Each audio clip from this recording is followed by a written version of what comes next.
Olá, estamos de volta aqui com Yoga como estilo de vida, de Chandramukha Swami, meu mestre espiritual. Estamos compartilhando Asteya, um convite à honestidade. E vou iniciar aqui com um verso do Isopanishad, que fala e tem a ideia de que tudo no universo é uma manifestação do Senhor Isha, e portanto deve ser tratado com reverência e respeito. Tudo o que existe neste mundo deve ser tratado com reverência e respeito, porque foi criado por Isha. Isha significa o Senhor Supremo. O Senhor controla e possui todas as coisas animadas e inanimadas que estão dentro do universo. Portanto, todos devem aceitar apenas as coisas que lhes são necessárias, que foram reservadas como sua cota, e ninguém deve aceitar outras coisas, sabendo bem a quem pertence. Isopanishad, mantra 1. Então, esse é um mantra de uma das escrituras sagradas védicas, que traz os princípios fundamentais da gratidão, aceitação, desapego em relação aos bens materiais. Devemos nos contentar com aquilo que é nosso, que foi dado por acréscimo. A cada um é dado segundo vossas obras, já diz Jesus.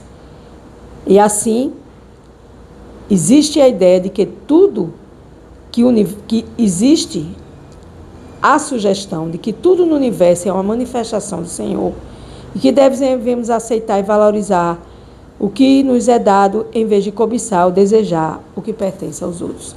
Isso é Asteya, honestidade. Desse modo, devemos aceitar o que nos é designado ou alocado pela vontade do Senhor. Então, muitas vezes a gente acha que Asteya, honestidade, na nossa visão aqui ocidental, é apenas ser honesto e ponto. Não. Isso é um ponto muito superficial e que não é valorizado dentro desse processo nosso de Asteya. Essa honestidade com tudo aquilo que eu sou, com tudo aquilo que eu tenho, com tudo aquilo que é me dado. E assim esse verso, ele traz esse convite para que a gente possa entender que cada um de nós, dentro da honestidade que nos é dada, existe uma cota específica de um recurso, de um talento e de uma circunstância de acordo com o nosso karma, que é nosso resultado, nossos frutos do nosso trabalho. Que trabalho é esse? Trabalho do passado e trabalho do presente. E mesmo dentro desse presente existe o passado. Então, tudo que existe uma lei da causa e existe um efeito na sequência. E assim devemos ter gratidão, que é a melhor forma de permanecermos em paz com quem somos e com o que temos, focando sempre em nosso próprio caminho, em nossa jornada espiritual. Então, quando nós estamos felizes, e isso é algo quase que mínimo neste mundo material, nós devemos aceitar a cota que nos é dada por Deus e entender que nós devemos nos sentirmos felizes e fazer um bom uso de estarmos aqui nesse mau negócio que é renascer neste mundo material. Como diz Srila Prabhupada, meu mestre espiritual autêntico, ele fala fazer um bom uso de um mau negócio, ou seja, eu nasço aqui no mundo material, já não é um bom negócio, mas aí eu tenho que buscar a minha felicidade dentro do processo espiritual, colocando as coisas materiais em gratidão, na minha jornada espiritual, sem cobiçar as coisas dos outros, e estando livre da ganância, e vivermos com equilíbrio e sabedoria. Novamente aqui tem um verso da Bhagavad Gita, Bhagavad Gita 3, a Ciência Suprema, verso 12, Bhagavad Gita capítulo 3, verso 12, que diz: cuidando das várias necessidades da vida, os semideuses, estando satisfeitos com o cumprimento dos deveres da humanidade, suprirão todas as suas necessidades. Mas quem desfruta das dádivas naturais sem reconhecimento da bondade do Senhor é certamente um ladrão. Então, quando a gente diz, eu sou honesto porque eu não roubo, será mesmo que você está fazendo mau uso das coisas que Deus lhe deu e que não está cumprindo com seu dharma, com sua missão, e só recebendo e deitando na sua rede e se balançando e vivendo no seu conforto e achando que está tudo bem. E eu sempre falo que não tem nada bem, não é porque eu sou pessimista, eu sou realista, porque só vamos estar bem quando fizermos da nossa vida uma oferenda a Deus e nos propusermos a sair deste mundo material. E assim, buscarmos a nossa honestidade conosco e sabermos que aqui não é o nosso lugar e que nós não somos esse corpo. Então, esses semideuses, eles são chamados de devas na filosofia védica, são aqueles seres que trabalham para Deus, são encarregados pelo Senhor para agir no nome de Deus. Dentro da filosofia védica, eu estou falando filosofia védica dos Vedas, e eles são como parte do corpo universal de Deus, e assim a gente deve agradecer por tudo que os devas, esses semideuses, eles fazem, porque ninguém pode fabricar nada, já diz Srila Prabhupada. Srila Prabhupada diz: devemos saber que como agentes do Senhor, os devas superam todas as necessidades da vida que a sociedade humana precisa. Ninguém pode fabricar nada. Tomemos como exemplo todos os alimentos da sociedade humana. Cereais, frutas, legumes, leite e açúcar. São pessoas que estão no modo da bondade e são fabricados para as pessoas que estão no modo da bondade. Também temos a carne para os não vegetarianos, mas nenhum deles pode ser manufaturado pelo homem. Tomemos como exemplo o calor, a luz, a água e o ar, que também são necessidades da vida. E veremos que nenhum deles pode ser manufaturado pela sociedade humana. Então a gente não faz absolutamente nada. A gente pensa que faz, porque todo pensar é falso, quando não é correlacionado com as coisas de Deus. E aí, sem o Senhor Supremo, não haverá abundância de luz solar, luar, chuva, brisa, sem os quais ninguém pode deixar de viver. É óbvio que nossa vida depende das substâncias fornecidas pelo Senhor, como metal, enxofre, mercúrio e manganês. Então, tudo isso que existe aqui no planeta Terra é propriedade de Deus, porque foi criado por Deus, foi criado por Brahman. Brahman é o departamento da criação de Deus. Vishnu é onde mantém toda a energia material criada por Deus. E Shiva é onde aniquila tudo aquilo que precisa ser aniquilado a mando do Senhor Supremo. Então, todo o sistema divino transcendental está organizado em todos os planetas, em todas as casas moradas de Deus. E a gente aqui se acha o bambambam da história, que não existe nenhuma história. Nós somos controlados por Deus, nós somos filhos de Deus, nós somos almas e devemos agradecer a Deus pela nossa cota diária e sabermos que quando a gente propicia a nossa autorrealização, que é se realizar em Deus e não na matéria, isso nos leva à última meta da vida, que é nos realizarmos como alma e não nas coisas materiais. Libertamos-nos da luta pela existência material. Esse objetivo da vida é alcançado pela execução de sacrifícios. Se esquecermos o propósito da vida humana e passarmos a utilizar tudo aquilo que recebemos de Deus no prazer dos nossos sentidos materiais, ficaremos cada vez mais enredados na existência material, que é o que acontece comigo e com você que me olha agora e que me escuta. Nós nascemos aqui no planeta Terra porque nós somos apegados às coisas materiais, porque o planeta Terra é planeta material.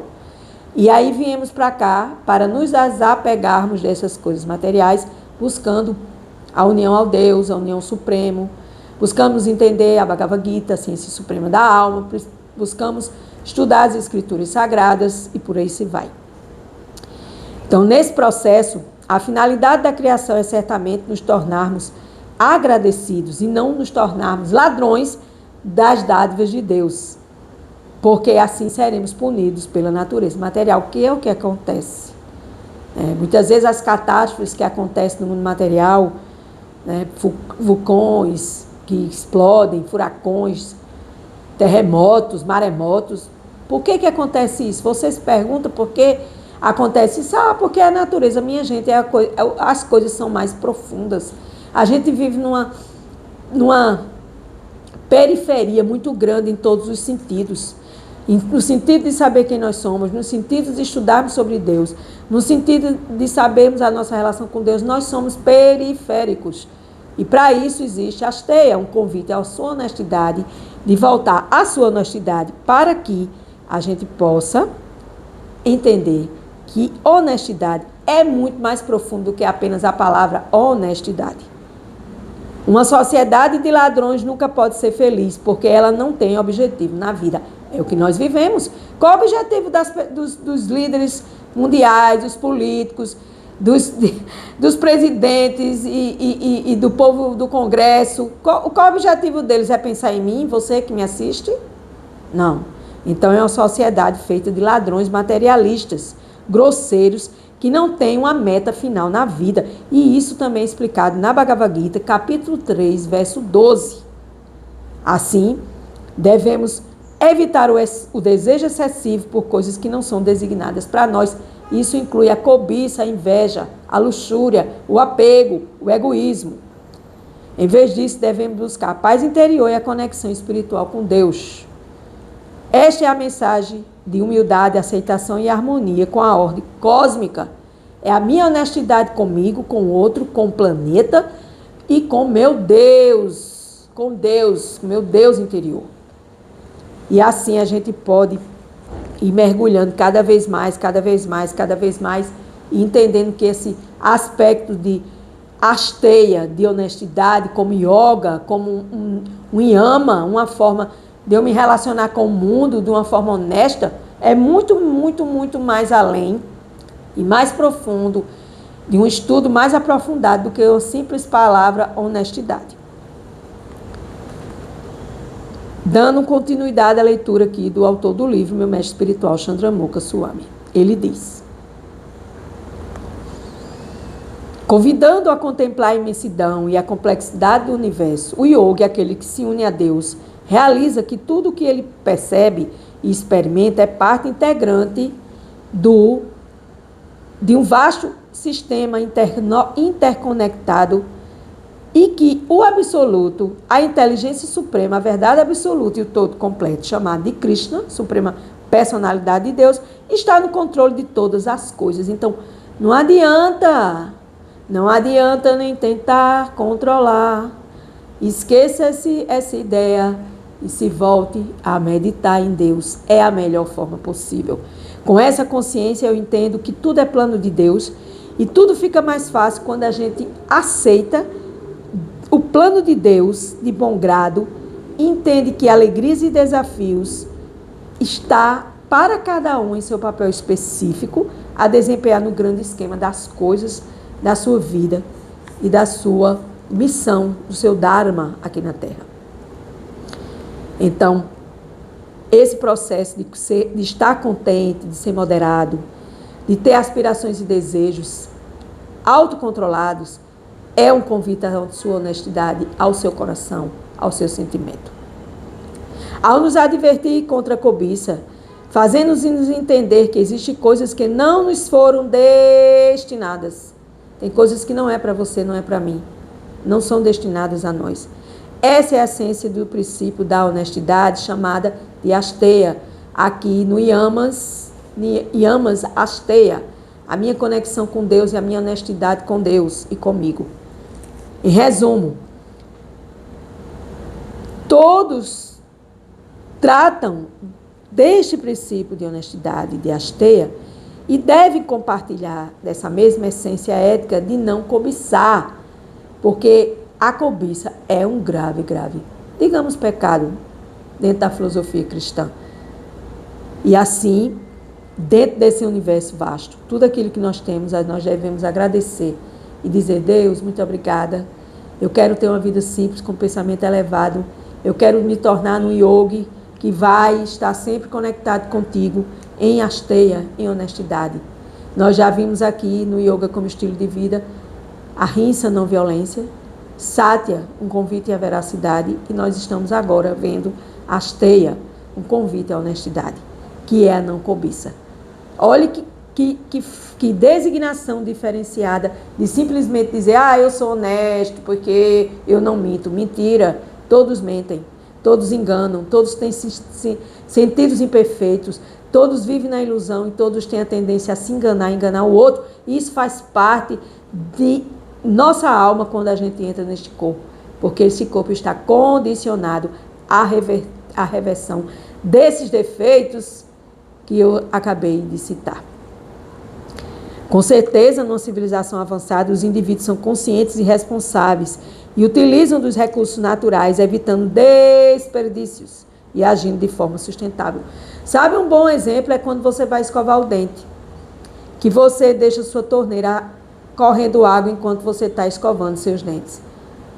Você acha que isso é honesto com o planeta, com o ecossistema, com a água, que se faltar um dia a gente está realmente entrando numa roubada grande, se faltar água e se faltar energia nesse planeta, tiver uma pane, né? Então, pensem, um simples exemplo, feche sua torneirinha quando estiver escovando os dentes, tome seu banho de forma prática e objetiva. Ah, tem água, vamos gastar. Isso é um pensamento ignorante. Isso é um pensamento que está relacionado ao desperdício e agindo de forma contrária ao modo sustentável de vida do planeta e nosso aqui, porque nós somos responsáveis por ter essa honestidade e viver uma vida simples com pensamento elevado e com propósitos elevados de responsabilidade de vida humana. Esse é o convite à asteia e honestidade. E assim, outro fator grave que Chandramukha Swami ele fala aqui no livro é o dito progresso frenético baseado no gozo dos sentidos tem forçado os seres humanos a mergulhar numa exploração desenfreada onde se consome vorazmente os recursos naturais. Este é outro ponto. É o que nós vemos, a Amazônia sendo devastada, os rios poluídos, comidas cheias de agrotóxicos, pessoas doentes, vírus, bactérias, doença, pobreza e conflito. Vocês querem mais que eu cite mais? Eu acho que tá bom, né? Por enquanto. Mas assim, a gente também pode entrar em outra asteia, que é outra honestidade, que é com relação ao respeito e o cuidado aos animais. Respeito e cuidado aos animais, ok? É outro processo de asteia que ele cita aqui no livro. Embora trate os animais com certo grau de respeito e cuidado, a crença de que o ser humano é criado à imagem de Deus, conferindo-se singularidade, os leva à conclusão de que os animais não possuem uma alma da mesma natureza que os seres humanos. E isso é ignorância. Tudo que Deus criou tem a alma de Deus. Tudo que se move é sagrado. Então a gente, quando mata os animais para o nosso prazer, nós não estamos sendo honestos, nem conosco, nem com Deus, nem com o planeta. Ah, mas isso é uma coisa da nossa cultura. Ah, isso é uma coisa que desde que se fez esse planeta que se come carne. Pois é, o mal é que a gente faz tudo que os outros fazem, e a gente faz tudo que uma manada faz, a gente corre atrás e faz também. Mas a grande história da história é você sair desse molde, você sair dessa forma ignorante, co-criada por você mesma e pela sociedade.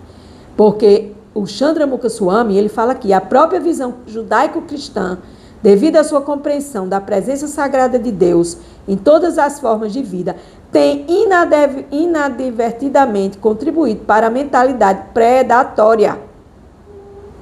Não se pode afirmar que existe consenso na tradição cristã sobre a presença da alma em animais, árvores e rios, uma vez que dentro da teologia cristã há diversas correntes e interpretações. No entanto, na prática, ao consumirem carne, um ato que requer inevitavelmente o sacrifício da vida de um animal. E aí? Não matarás, está na Bíblia. Não matarás não é só o homem, não. Não matarás qualquer coisa. Então, quem está certo? Quem está errado? Os mestres, os gurus, estão errados e nós estamos certos, porque nós nos baseamos em visão judaica e cristã, visão de cultura, visão disso, visão daquilo. Não, isso não é asteia, isso não é honestidade. Honestidade é você fazer uma austeridade, parar de comer carne e passar a se alimentar mais saudável, porque quando você adoece, aí você corre para Deus te ajudar, não é verdade? Então, para terminar, a falta de consciência ambiental e o apego à ideia equivocada de que a Terra é inesgotável, a civilização humana criou uma perigosa encruzilhada, negligenciando os sinais de alertas enviados pela natureza. Florestas são derrubadas em ritmo frenético, oceanos são explorados e poluídos, e poluentes são despejados impiedosamente, na atmosfera e nas águas. Essa ganância desmedida leva à exaustão de ecossistemas inteiros, impactos profundos na biodiversidade. E assim, doenças relacionadas à poluição se tornarão epidemias, colocando em risco a qualidade de vida de milhões e milhões de habitantes do planeta Terra. Mudanças climáticas, manifestações de explorações desenfreadas, desencadearão catástrofes cada vez mais frequentes e intensas. Então, isso tudo é falta do princípio de Asteias. E quando não tem honestidade em nada disso que eu acabei de falar e de ler aqui, há inundações, secas prolongadas, furacões, incêndios florestais, deixando um rastro de destruição em todo o canto. Então, minha gente, olha, Asteia é muito mais profundo, tá? Do que a gente pensa que é. Um convite à sua honestidade, um convite à sua reflexão, um convite à meditação, um convite à yoga, à união a Deus através do seu estilo de vida em Asteia, honestidade. Claro que as mudanças não vão ser feitas de uma hora para outra, mas de gota em gota preencherei meu oceano interior de abundância divina e de consciência divina, interior e exterior, em ser um verdadeiro yogi, aquele que está em união com Deus. Com gratidão encerro mais um dia de yoga como estilo de vida, Asteia, um convite à honestidade.